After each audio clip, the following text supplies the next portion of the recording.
Hello, welcome to Mushabbar. In my previous video, we talked about how to apply for a Swedish residence permit and a work permit, but we did not look into details about what are the requirements that you must fulfill or comply with before you even apply for a work permit. We actually touched upon those requirements, but we did not dig into details. And today we will talk about those requirements that are applicable to you if you are going to apply for a Swedish work permit and a residence permit. And we will look into both cases if you belongs to EU or if you a non-EU citizen. I am the first ever international master student from Pakistan to Sweden. In 1996, I joined Chalmers University of Technology in Gothenburg.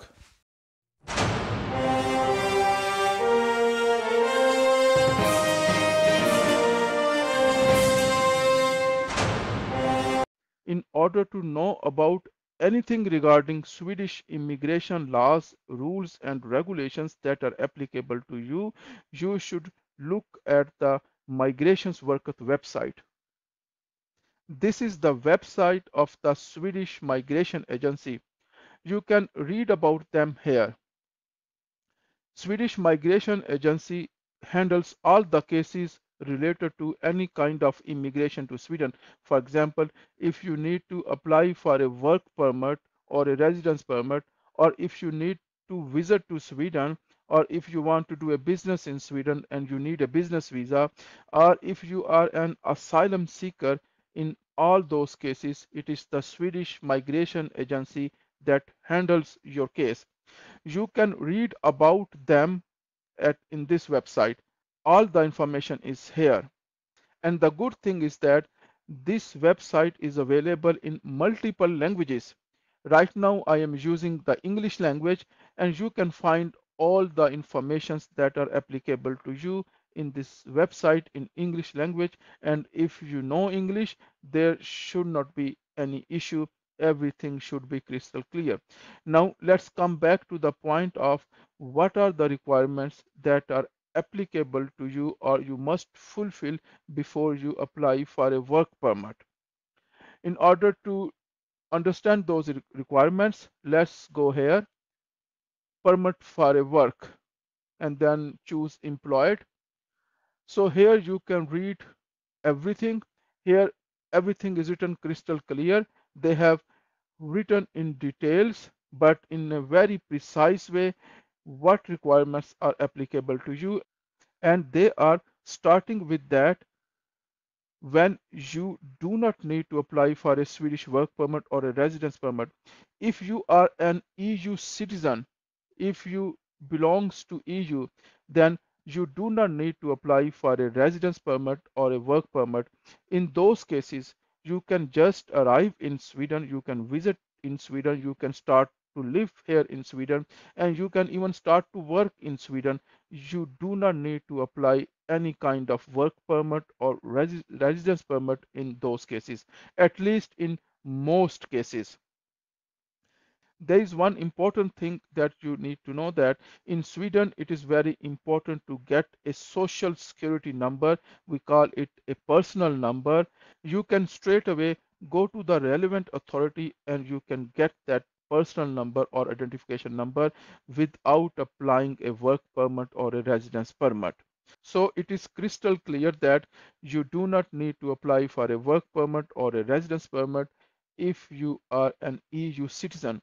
You do not need to apply for a work permit or a residence permit if you already have a Swedish permanent residence, or if you have a Swedish residence because you are a student in a Swedish university.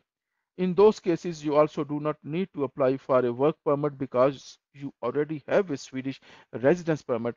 Also, if you are an asylum seeker, and in those cases, if you have something called ATUND, then you do not need to apply for a work permit if you are going to work in Sweden. And also, if you have something called UAT, UAT is also a kind of residence and work permit, and this is given to those people who need special protection under the Temporary Protection Directive. This is applicable to refugees or if you have ties to certain families. So in all these cases, you do not need to apply for a Swedish work permit because you are already living in Sweden and you are registered there, and you can just straight away start your work. And here there are also some more important information. It is maybe good to know that if you are going to move to Sweden from an EU country, then you can register your address in Sweden, and you can do that with this website. You can just press this link and you can go to that website. It is important to get a Swedish social security number if you are going to move to Sweden, and to get this social security number you also need to register your address in the Swedish population register. Also, there are some exceptions and exemptions if you belong to certain country, and if you are going to work in a certain occupation. You can read all about that from this link. If you need some more information about this, and if you want me to dig deeper into this, then please write your comments in the comment section under this video, and I will come back probably with a new video on this topic. Also, there are certain occupations. For example, if you are working in a university in Sweden for less than 3 months, so for these kind of circumstances and scenarios, you do not need to apply for a work permit. And if you want, we can discuss more about that in the next video, in the future video. Please write your comments in the comment section under this video. And this is also very important. The last paragraph you can read here. In Sweden, recently they have updated their regulations about immigration. The good thing is that if you are a highly qualified person and if you have an advanced university level degree, probably master's degree or even at higher level, then you can also get a temporary work permit from 3 months up to 9 months, and you can use that work permit to look for your job in Sweden, or you can start your business. We can dig deeper into this also in the next video, in the future videos. Please let me know if you want more information about this.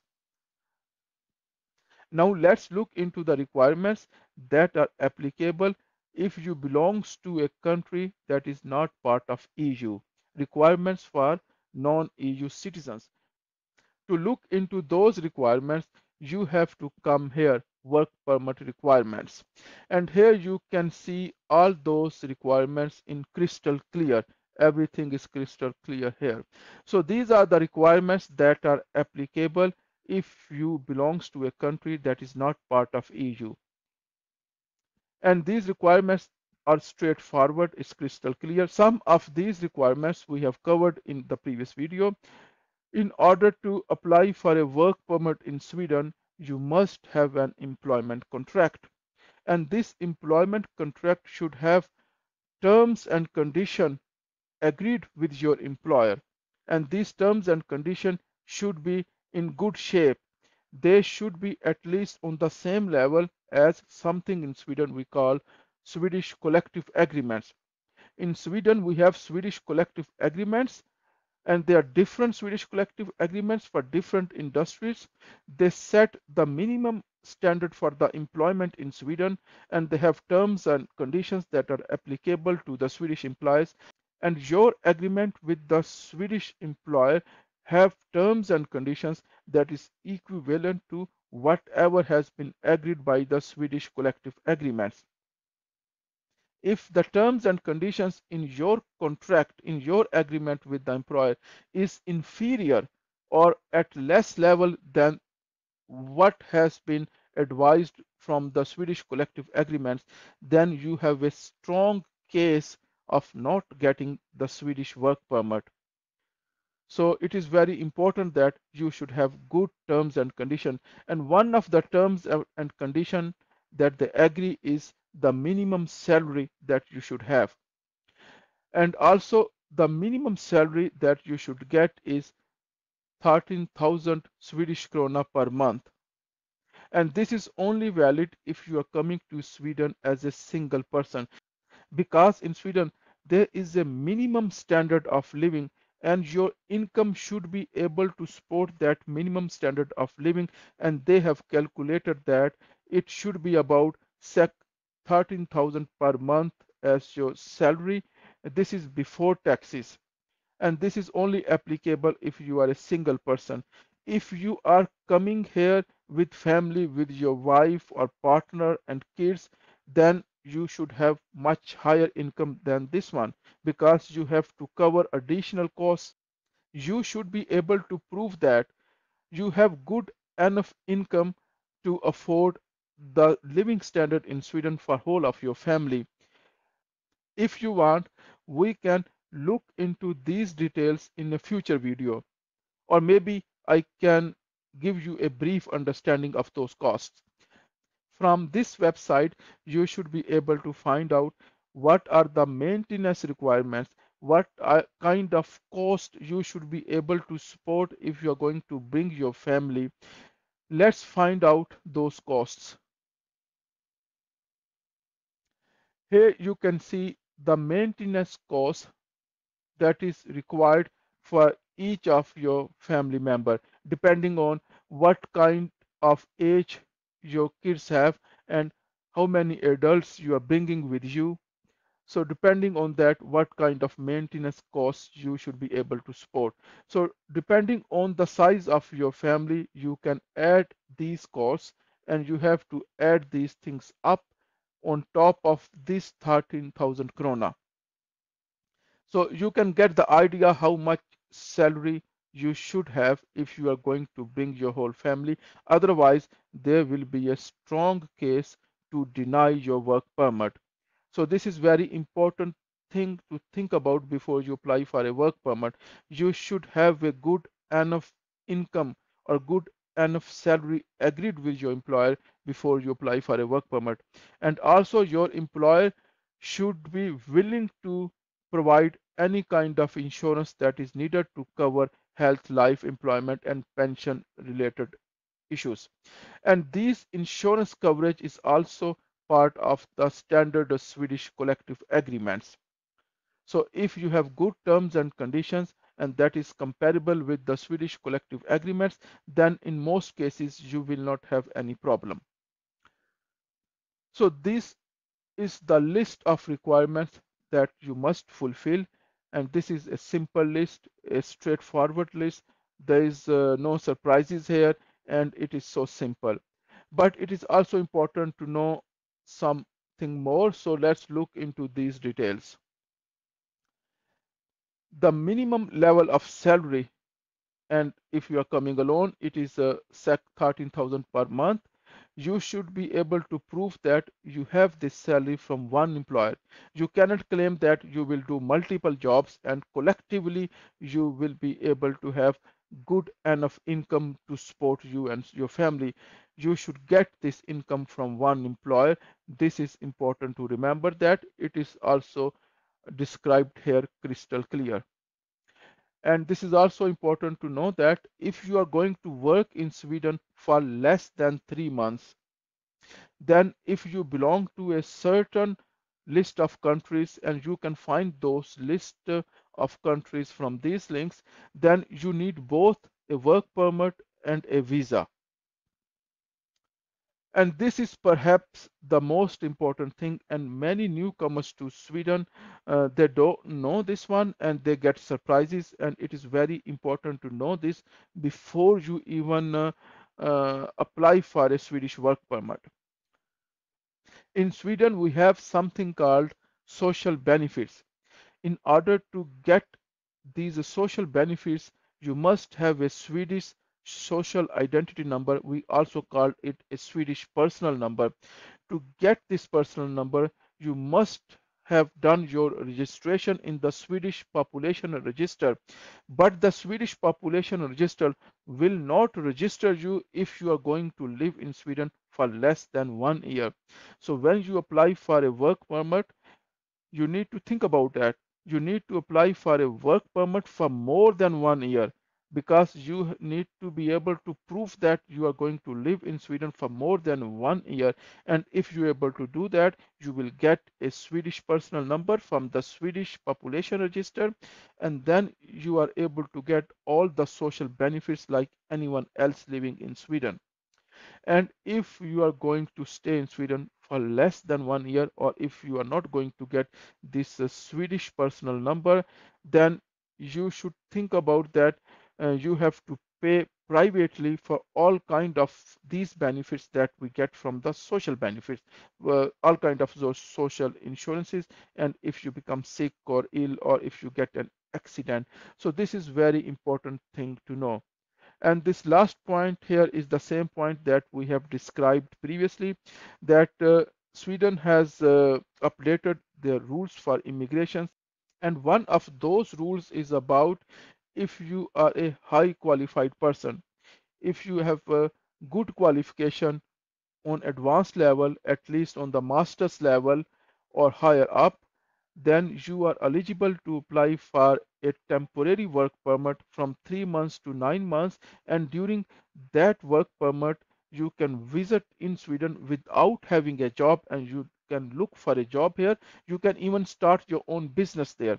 We can dig deeper into this later on in the future video. If you want, please write your comments under this video in the comment section.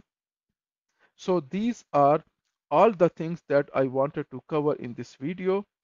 If you have any question, or if I have missed something, please write your comments in the comment section under this video. So in this video, we have covered, I think, almost all the requirements that are applicable to you if you are not a citizen from the EU country. We have also covered different cases when you do not need to apply for a work permit. For example, if you are an EU citizen, if you come from any other EU country, then you do not need to apply for a work permit. You can come here straight away and start work here. And also, if you already have a Swedish residence permit, a permanent residence permit or a temporary residence permit, when you are studying here, you do not need to apply for a Swedish work permit. But remember that there are always exceptions. So there are also exceptions when you come from inside the EU country to Sweden, and if you want to stay and work here. There are some exceptions. We can dig deeper into those exceptions in the future if you want.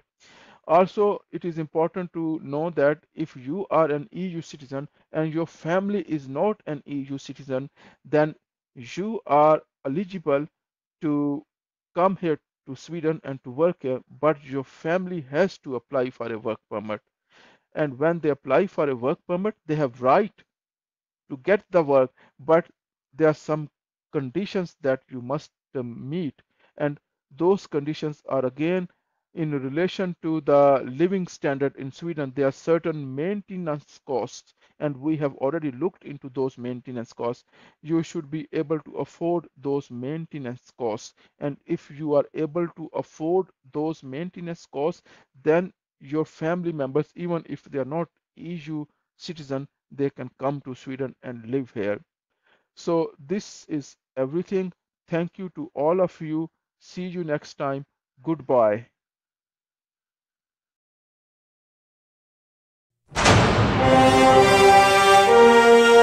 If you like this video, please share this video to the whole world. Spread this video everywhere.